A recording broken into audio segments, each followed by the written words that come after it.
Hey guys, welcome back to Affordable. Now today's another day that is full with, I would say, Barcelona news. Honestly, it's kind of weird to follow Barcelona this summer. I thought that in the beginning of the summer I had like idea of where Barcelona was going as far as targets, but I'll say that this is probably one of the weirdest summers for Barcelona, just because I feel like, I don't really know if it's the media. I follow a lot of newspapers, and obviously sometimes I feel like some news seems to be about to happen where some player seems to be about to sign with Barcelona, but then the news take like a 180 turn, and then players feel like they're the farthest things away from Barcelona. So honestly, it's kind of weird, I'll say, to follow just this summer of Barcelona. Now yesterday I told you guys that Sarri was one of the players that Barcelona was close to signing. I mean, a lot of the even newspapers were almost saying that like this was like a official statement, honestly, saying that Sarri was a player that basically Barcelona was gonna present on, I think it was Thursday or Friday. And I mean, that was coming from Catalonia newspapers, from like Sport, Mundo Deportivo,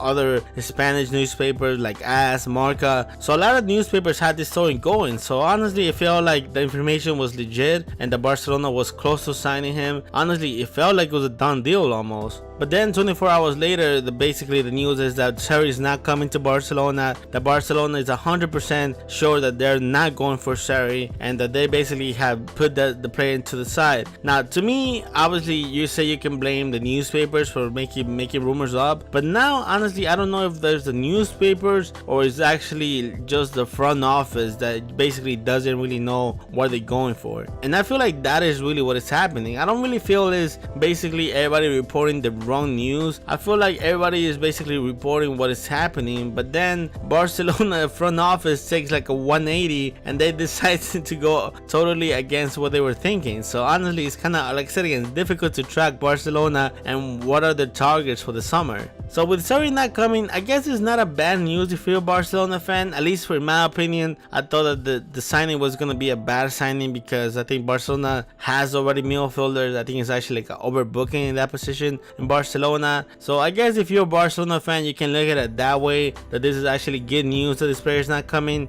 The bad news is really what is really happening with Barcelona. Like, what is the targets? What are they going for? You only have 8 days left on the transfer window, and really I would say this whole summer you're basically wasting time, because whether people want to say that this was a fake news or not, I mean, so there were information that were backing this up. I mean, like I said again, there were interviews, the way the player was speaking, the way that even the club was speaking. I mean, there were information about this happening. So I just feel like it's kind of weird that Barcelona basically is wasting their time where they only have 8 days left into the transfer window. And like, I don't know, it's just, like I said again, it's just bad management, honestly. But let's move on from this news. So now that Sarri is out, the next target in Barcelona's radar seems to be Di Maria. Now Di Maria, I do see why Barcelona will want Di Maria. I feel like he obviously fits into that position of replacing Neymar. He kind of has, I would say, kind of the similar style to Neymar, a player that basically likes to play on the left side. So he will fit perfectly into the team. Now the questions about Di Maria is, one, his age. He's already 29, he's about to be 30. So the question is whether this is a solution for the future or this is basically a solution for the now. And I think that also another question is his price. I mean, obviously PSG right now, relationship between PSG and Barcelona is not the best, so I don't really see PSG making everything easy for Barcelona to get Di Maria. If Di Maria does come to Barcelona, it's probably gonna cost Barcelona around 60 to 70 million euros, and that is a lot of money to pay for someone that's already, like I said again, 29 years old. So again, it comes down to negotiating his price, but like we have seen, Barcelona has not really have a good track record, especially this summer, of being able to reduce prices of players. I think that is actually the opposite. Every single team seems to ask more money for Barcelona this summer. And I think PSG, after the whole Barcelona putting a lawsuit on Neymar and coming out publicly and attacking Neymar, I feel like that relationship basically is in the worst stage that it has ever been. So again, I don't really see PSG making anything easy on Barcelona.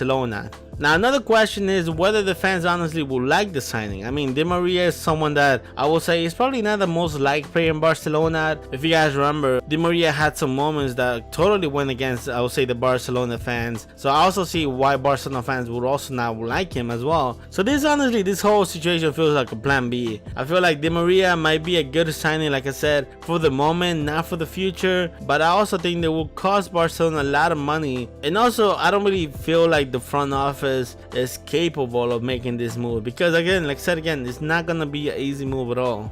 So let's move on to some other news and let's talk about Coutinho. Now, Coutinho has been, I would say, the biggest target for Barcelona this whole summer. And after the Neymar transfer happened, I feel like he became even a bigger target. Just because I feel like that is the way that the front office wants to respond to basically the fans and just all the noise about Barcelona not being able to get a deal done. I think that they wanted to get Coutinho and they wanted to get Dembele. And I feel like those two targets were like basically the main mission that Barcelona had. But at this point, the way negotiations are going and the way Liverpool and Dortmund had been rejecting offers from Barcelona, that target seems to be impossible. I feel like right now Barcelona kind of noticed that they basically will have to choose between Dembele or Coutinho, and one of them two can come but not both at the same time, at least not this summer. And the reason for this obviously is just the prices. So today the Sun is reporting that Barcelona has made another offer to Liverpool, and this offer is a total amount of 150 million euros. 120 or around 120 will be basically in cash, and the other 30 will be in variables that will depend on whether Barcelona qualifies to the Champions League with Coutinho in the next 3 to 4 seasons. So basically that will give a total of 150 million euros. Now I feel like I said again, with this type of amount of money,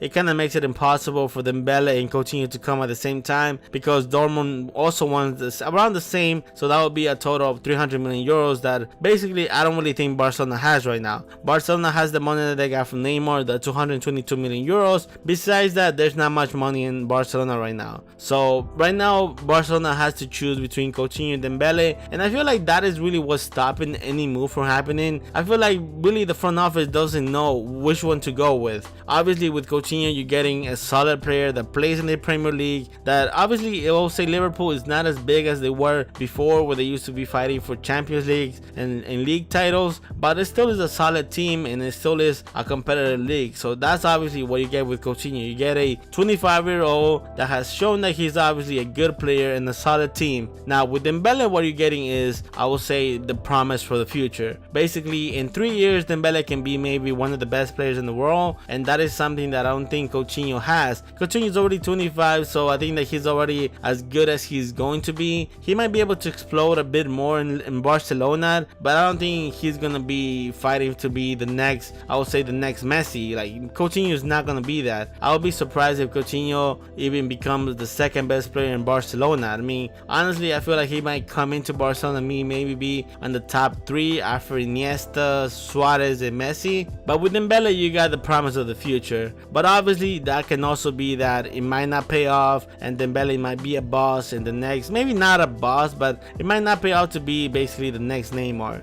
So right now really that is the question, which one they're gonna go with. Like I said again, I'll be really surprised if they're able to sign both. Honestly, I feel like at this point I'll be more surprised about that than anything. If Barcelona is able to sign Dembele and Coutinho, I don't really see that happening. Like I said, I see them choosing one of them, and I do feel like just because of the rumors about Di Maria coming to Barcelona, that kind of pushes me to say that the Coutinho is probably going to be the player that they sign, and then trying to basically replace Neymar with Di Maria, and that will be basically the team that they will go with. Obviously it's not a bad team. Like I said, I think Di Maria will probably replace Neymar perfectly for the moment, and I think Coutinho can help out basically to play the Iniesta and sometimes can also play as in the Neymar position. But I do feel like they had to take a risk on one or two guys. I know it's overpaying by a lot of money, honestly. 150 million euros for Coutinho and Dembele, it will be definitely overpaying, but I think that is the last move that the front office has. I mean, if they don't do that, I don't see how Bartomeu will last as the president of Barcelona. And honestly, even if they do sign Coutinho or Dembele or even both, I don't feel like that might be enough to save his position as the president of Barcelona, just because of how the fans are reacting and just, I would say, the move, and how I would say even the team is putting pressure in the front office. I just feel like the front office are basically trying to make the last moves to save their jobs, and honestly I don't know if it will be enough. So definitely I'll be watching to see what happens in the future. Like I said again, today the news is Di Maria is close to signing with Barcelona,